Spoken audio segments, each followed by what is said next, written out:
প্রতিধ্বনি ফাউন্ডেশনের উদ্যোগে আসানসোলের রবীন্দ্র ভবনে 2 দিন ব্যাপী আসানসোল সঙ্গীত সম্মেলন অনুষ্ঠিত হলো।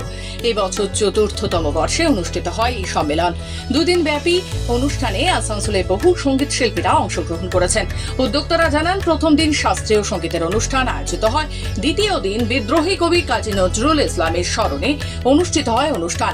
এদিন অনুষ্ঠান শেষে উদ্যোক্তাদের তরফে সঙ্গীত শিল্পীদের সংবর্ধনা দেওয়া হয়েছে।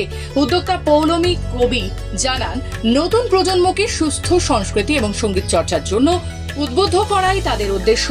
বিশেষ করে শাস্ত্রীয় সঙ্গীত সম্বন্ধে ওয়াকিবহল করা এবং বাংলা গানের সম্বন্ধে সমৃদ্ধ করাই উদ্দেশ্য এই সঙ্গীত সম্মেলনের। প্রতিধ্বনি ফাউন্ডেশন এবছর 4র্থ বর্ষ সঙ্গীত সম্মেলন আয়োজন করেছে।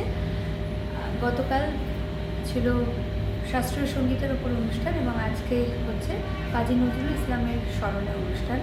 গতকাল উস্তাদ শ্রী জাকির হোসেন জিকে শ্রদ্ধা জানিয়ে অনুষ্ঠান ছিল, যেখানে প্রথমেই কণ্ঠসঙ্গীতে ছিলেন অম্বরীশ দাস, স্বরদে ছিলেন পণ্ডিত পার্থসারথী এবং সবথেকে গর্বের যেটা বিষয় আসানসোলবাসীর কাছে আছেন পণ্ডিত শ্রী অনিন্দ্য চ্যাটার্জি মহাশয়।